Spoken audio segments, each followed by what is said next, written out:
সাইফুল ইসলাম আলিফ ভাইকে যে গোসল ছাড়া দাফন করা হয়েছে এটা সত্য কিনা এবং এই ব্যাপারে শরিয়ার বক্তব্য কি? ভেরি ভেরি ইম্পর্টেন্ট একটা বিষয়। আমিও শুনেছি যে গোসল ছাড়া তাকে দাফন করা হয়েছে। কারা মেরেছে বলেন তো? চোর ডাকাত মেরেছে ওনাকে?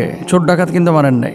মারছে হচ্ছে অমুসলিমরা, মেরেছে হচ্ছে ইসলামের প্রতিপক্ষ যারা আছে, মেরেছে তারা যারা ইসলামকে পৃথিবী থেকে মিটিয়ে দিতে চায়, মুছিয়ে দিতে চায়। আক্রোশ, ক্ষোভ, সেখান থেকে কিন্তু আঘাত করে তাকে শহীদ করা হয়েছে। ওলামা ইকরামের ফতোয়া এরকমই যে কেউ যদি এইরকম কোনো অমুসলিমের হাতে এইভাবে মারা যায়, আল্লাহ তাআলা তাকে শাহাদাতের মর্যাদা দেন এবং সেক্ষেত্রে গোসল ছাড়াই তাকে দাফন করতে হয়। এই জন্য সাইফুল ইসলাম ভাইকে গোসল ছাড়া দাফন করা হয়েছে। আল্লাহ সুবহানাহু ওয়া তাআলা পবিত্র কোরআনুল কারীমের মধ্যে কি বলছেন একটু খেয়াল করেন। যারা আল্লাহর রাস্তায় লড়াই করে তাদেরকে তোমরা মৃত বলো না, যারা শহীদ হয়েছে তাদেরকে মৃত বলো না, বরঞ্চ তারা জীবিত, তোমরা তা বুঝো না। সাইফুল ইসলাম আলিফ ভাই তিনি হিন্দুদের হাতে মারা গিয়েছেন এবং তাকে জবাই করে হত্যা করা হয়েছে। কি মর্মান্তিক, কতটা আক্রমণাত্মক এবং কতটা হিংস্রভাবে তার উপরে হামলে পড়েছিল হাইওয়ানগুলা।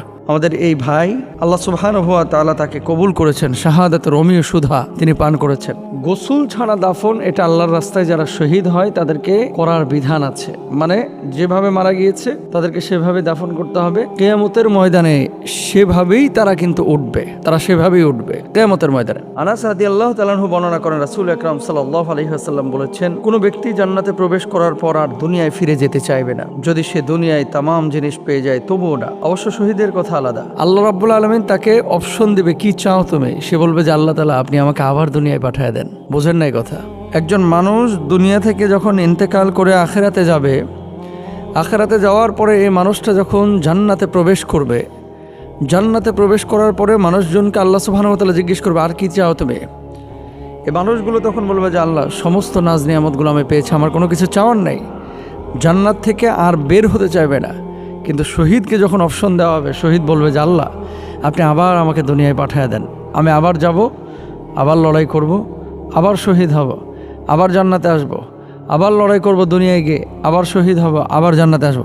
শাহাদাতের এত মজা, এত স্বাদ আল্লাহ সুবহানাহু ওয়া তাআলা ওই শহীদদের জন্য রেখেছেন। শহীদদের বৈশিষ্ট্য কি? রাসূল আকরাম সাল্লাল্লাহু আলাইহি ওয়াসাল্লাম শহীদদের জন্য 6টা বৈশিষ্ট্যের কথা বলেছেন। 1 নাম্বার, প্রথম রক্ত বের হওয়ার সঙ্গে সঙ্গে তাকে ক্ষমা করে দেওয়া হয় এবং শহীদ ব্যক্তি জান্নাতে তার স্থান দেখে নেয়। কবর আযাব থেকে তাকে দূরে রাখা হয়। 3 নাম্বার, বড় ভীতি অর্থাৎ কিয়ামতের কঠিন অবস্থা থেকে নিরাপদ থাকবে এই ব্যক্তি। 4 নাম্বার, তাকে ঈমানের এক জোড়া অলংকার পরানো হবে। 5 নাম্বার, হুরদের সঙ্গে বিবাহ দেওয়া হবে। 6 নাম্বার, নিকট আত্মীয়দের থেকে 70 জন ব্যক্তিকে সুপারিশ করতে তাকে সুযোগ দেওয়া হবে। সুবহানাল্লাহ, কি মর্যাদা শহীদের!